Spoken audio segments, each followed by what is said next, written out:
I'll never forget my record label A&R exec saying to me, Chris, you don't actually need us anymore. He's like, you do more marketing on yourself than we do for you. You're better off without us.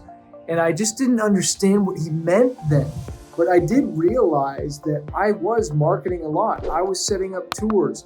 I was posting on Facebook. I was doing all these things that they normally begged their fully signed artists to do, but they wouldn't do it. And so he was just like, you don't actually need us. I'll never forget, we're sitting in the car and I was maybe playing him some new songs and I was asking for advice, like what should I do with my career next? Like, how do I get to the next level? How do I get to this level? How do I get to this level? Like, what's the next thing? And he was basically saying, like, we're not gonna get you to that next level, Chris. You're doing everything you already need. And this is the big wake-up call I think a lot of artists don't understand, is because they've never, actually talked to somebody at a label, whether it's an indie, a major, that they're just regular dudes just trying to pay the bills. They have a passion for music, and sometimes they don't even know what to do. Like, I remember so many times I would suggest this idea and suggest this idea, and they're like, oh, that's a good idea. Yeah, we should do that. But I was the one suggesting it all the time. And it's because nobody's going to care about your music career more than you. No one's going to care about my music career more than me. I'm the one who believes in this thing, right? I'm the one who wants to tour and get out there and do crazy things and see the world. Not them. They're thinking this. They're just thinking how to pay the bills. They're not thinking about you when they come home. Like, even when I'm on vacation or learning or whatever it is, I'm constantly thinking about the next thing, the next thing, the next thing. It's almost like the entrepreneur curse, right? It's just like, sometimes, how do you turn this thing off? How do you turn music off?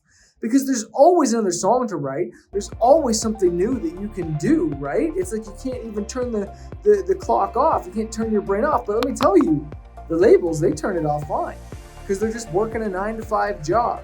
And yet you want to hand your whole career and everything and put it in the hands of someone that clocks out at 5 o'clock every single day? Is that who you want pushing your career? That's who you think is really going to blow it up for you? Or are you going to pay somebody and put them on the clock and they work for you, and hire virtual assistants, hire booking agents, hire your team and build it out so that you don't have to rely on the label? Where you need to start right now is, first of all, good music, great music, focusing on one song for a while and blowing it up, getting on those Spotify playlists, getting out there, building the fan base, and then doing it again. I always say how important collaborations are and features are, but you got to figure out how to go from here to there. And it's not with the label. Like, anything that you want the label to do for you, you can do yourself. Anything that you want the label to do, you can do yourself for the fraction of the cost. Like, this is what artists don't understand, is that you want to go sign with a record label, and let's just say you get $100,000 advance. They give you that money, you pay for your record. Part of it is for marketing your music. Maybe part of it is for a tour budget, maybe a music video, all this stuff. You spend that $100K, it's gone. You pay the record label back, but you still don't own your masters.